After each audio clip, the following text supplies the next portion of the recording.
kişi mutlaka bir noktada şeylere duyarlılık geliştirmek zorunda. Niye? Böyle bir şey. Bir şeyi dışarıdan gözlemleyerek etüt etmek daha kolay. Mesela insan kendi yaşadığı şeyi çoğu zaman değerlendiremez. Çoğu zaman bir manaya oturtamaz. O yüzden dışarıdan olayları okuyarak kendine bir kıyas yapması, kendini geliştirmeye çabalaması her zaman daha iyi. İlk adım olaraktan her zaman da baştan beri anlattığımız gibi ölçülebilir olanla uğraşması her zaman daha iyi. Kendi içinde kaybolmaması için. Peki niye bunu yapıyor adam? Niye dışarıda bir şeyleri gözlemliyor? Özellikle bu katarsis noktası dediğimiz noktada sanat eserleri, sanat sunumu ya da hayatın doğal kendiliğinden olan hayat sanatı. Neden insan burada derin hislere kapılmak zorunda? Şu yüzden.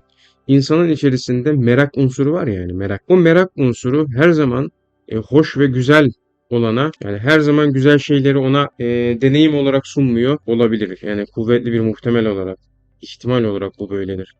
Dolayısıyla işin biraz daha böyle hafif can sıkıcı tarafı da olduğu için hayatta kişi o merakını dediğim bu tatsız şeylerde de mesela gidermek durumunda kalabiliyor. Çünkü insan diyoruz ya, her çeşitten merakla muhatap. Dolayısıyla burada katarsis devreye giriyor işte. Katarsis tam olarak burada bir simülasyon tavrında. Her ne kadar sen birinci şahıs olarak o acıyı deneyimlemiyormuş olsan da yani kendi içerisinde. Çünkü kendin dedim yani acıyı birebir deneyimleyen insan muhtemelen yani çok gördüğümüz şekliyle ne anlatmaya çalıştığını durumun anlayamıyor. Yaşadığı o kaotik durumdan dolayı. De katarsis burada çok çok önemli. Empati dediğimiz şey burada çok önemli. Sen hem burada sanki birinci şahıs olarak deneyimliyormuş gibi oluyorsun şeyleri ve içindeki normal olarak yaşayıp da öğreneceğin olası hafiften can sıkıcı deneyimleri bir başkasının hayatından gözlemleyerek o deneyimden kurtulmuş oluyorsun yaşamaktan.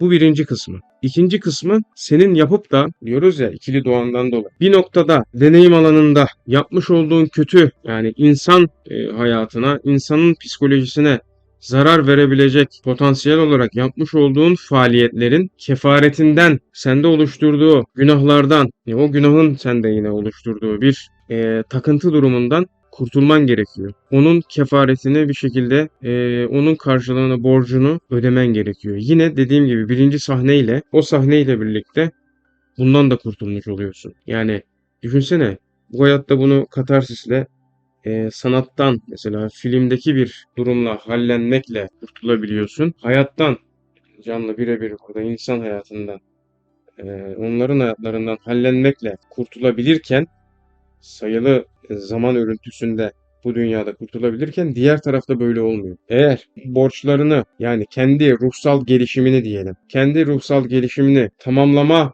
durumunu diğer katmanlara kalırsa yapamıyorsun. Ve dediğim gibi ne diyorduk? Burada kör, diğer tarafta daha kör. Mottomuzun da bir ifadesi olaraktan işler senin için, kişi için daha karmaşık bir duruma bürünebiliyor.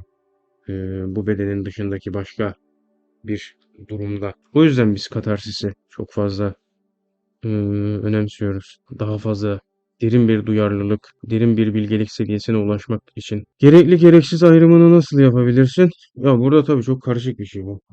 Yani normalde merak iyi bir şey gibi görünüyor ama dediğim gibi merakı ortaya çıkaran şey cahillikti. Yani insanın aslında çok kabiliyetli olmasının bir ifadesi olarak yok merak. Yani insanı insan yapan bir şey olarak yok merak. İnsan kaybettiği bir şeyi bulmak adına bu merakta bu kadar fanatikleşti. Dedim ya, Video'na evet çocuk videosunu anlattık ya hani çocuk yayınında. Çocuk kendini kaybettiği için, saflığını yitirdiği için bu saflığa tekrardan ulaşma yolculuğu bu. Dolayısıyla saflığa ulaşma yolculuğunda dizginlenemez bir merak şehveti, açlık meydana geliyor. Merakı öyle kolay kolay zapt etmek yani şöyle dediğin gibi ya hangisi doğru, hangisi yanlış şeklinde merakları bir kategorize etmek o kadar kolay olmuyor. Dediğim gibi çok böyle yoğun, arsız bir duygu bu. Merak dediğimiz şey.